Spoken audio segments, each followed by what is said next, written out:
रामाय रामभद्राय रामचंद्राय वेद से रघुनाथाय नाथाय सीतापते नमः।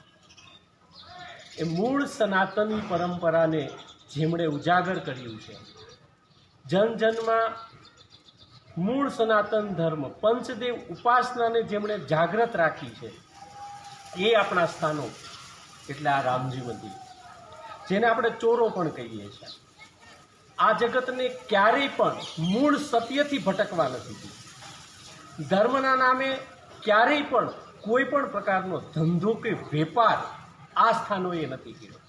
આજે આ પરિસ્થિતિ આપણે જોઈએ છે ને, તો એ સત્યને ઉજાગર કરીને આ સ્થાનો બેઠેલા છે। વર્તમાન સમય દંભ અને પાખંડનો છે, ત્યારે જગતને ફરી મૂળ સ્થાનો પર નજર કરવાની જરૂર છે। અને ગામડે ગામડે સ્થાપિત એ રામજી મંદિર અને એ અમારી રામાનંદીય પરંપરાની, એ રામાનંદીય પરંપરાના સાધુઓ જ્યારે સાકેત ગમન કરતા હોય છે, ત્યારે એની પાછળ ભવ્ય ભદ્રોત્સવ એટલે કે ભંડારાઓ થતા હોય છે। આ ભદ્રોત્સવ, ભદ્ર એટલે કલ્યાણકારી ઉત્સવ, કોનું કલ્યાણ? સાધુનો જન્મ આ જગતના કલ્યાણ માટે થતો હોય છે, વિશ્વના કલ્યાણ માટે થતો હોય છે। જગ તારણ કારણ દેહ ધરે, જગતના માટે જેમણે દેહ ધરી છે। સાધુનું નાનું એવું બાળક જો ગામમાંથી નીકળે ને, તો જય સીતારામ લોકોના હૃદયમાં ભગવાન તરત એને સ્થાપિત થાય છે, સીતારામ કરવા પડતા હોય છે, કારણ કે એના હૃદયમાં પ્રભુનો વાસ થાય છે। આવા સાધુઓનું સાકેત ગમન થતું હોય ત્યારે ભવ્ય ભદ્રોત્સવ થતા હોય છે।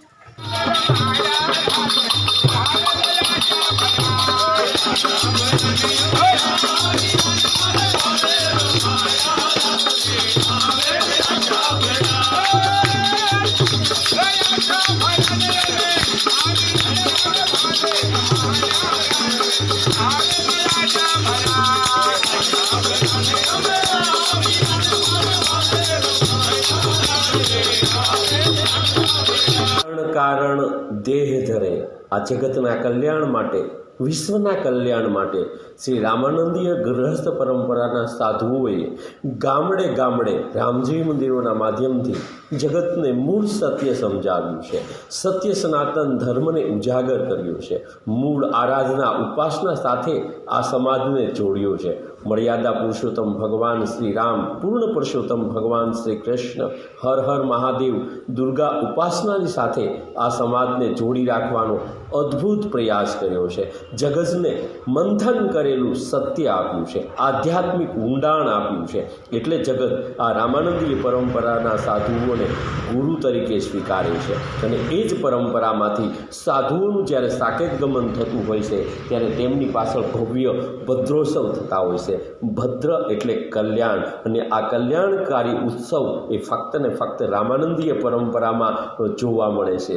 સાધુ સંતો મહંતોના આગમન થતા હોય છે, સંતોના સામૈયા બાદ ભવ્ય ધર્મસભાનું આયોજન થતું હોય છે, અને એ ધર્મસભા પણ જગતને મૂળ સત્ય તરફ દોરી જતી હોય છે।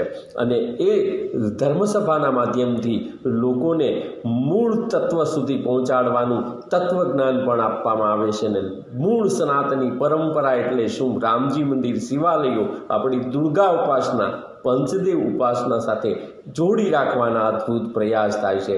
અને મરણને પણ ઉત્સવના સ્વરૂપમાં જો કોઈ લેતો હોય તો એ રામાનંદીય સાધુ છે। એમની પાછળ જે ભદ્ર ઉત્સવ થાય છે એ એક કલ્યાણકારી ઉત્સવ થાય છે, અને એ મરણ પણ જગતને એક દિશા આપી જાય છે, સાચી રાહ બતાવી જાય છે।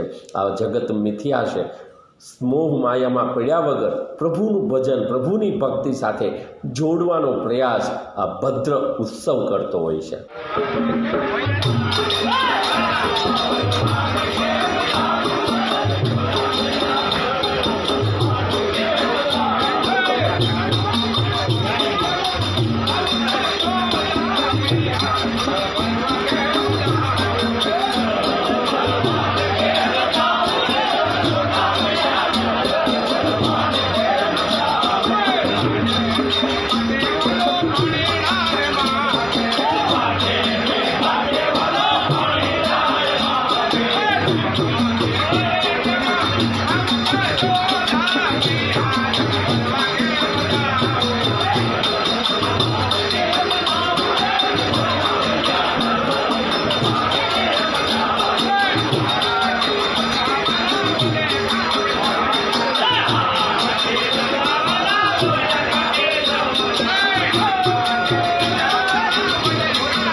આવો જ એક ભવ્ય ભદ્રોત્સવ ગળકોટડી મુકામે પૂજ્ય બાવનદાસ બાપુ વિષ્ણુ સ્વામીનો યોજાયો. સાધુ સંતો મહંતોના આગમન થયા. ભવ્ય સંત સામૈયાનું પણ આયોજન કરવામાં આવ્યું.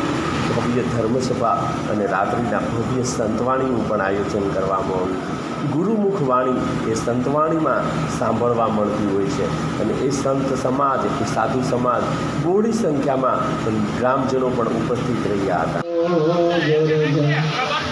નિજ મન મુકુર સુધારી બરણ રઘુબર વિમલ જસ દોદાય તો પગચારી બુદ્ધિહીન તન જાન કે સુમિરહુ પવન કુમાર બલ બુદ્ધિ વિદ્યા દેવ મોહી હરહું કલેશ વિકાર જય હનુમાન જ્ઞાન ગુણ સાગર જય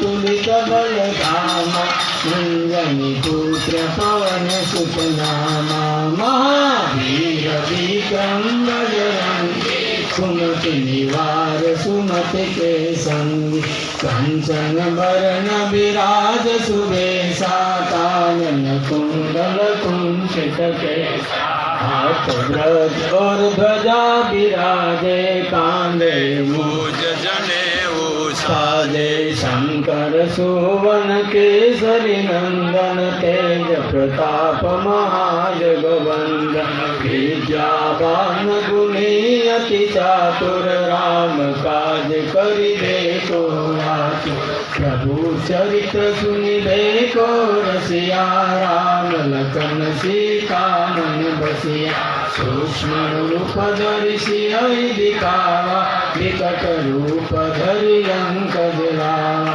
भीम रूप धरि असुर सहारे रामचंद्र के काज सवारे आय सजीवन लखन जियाए श्री रघुवीर हरषि उर लाए रघुपति के अहि बहुत बड़ाई तुम मम प्रिय भरत सम भाई सहस बदन तुम जस गावे अस कही कंठ लगा राम राम सीता राम राम राम हरे राम राम राम सीता राम राम राम हरे राम राम राम सीता सीताराम राम राम हरे राम राम राम सीताराम राम राम हरे राम राम राम सीताराम राम राम हरे राम राम राम सीताराम राम राम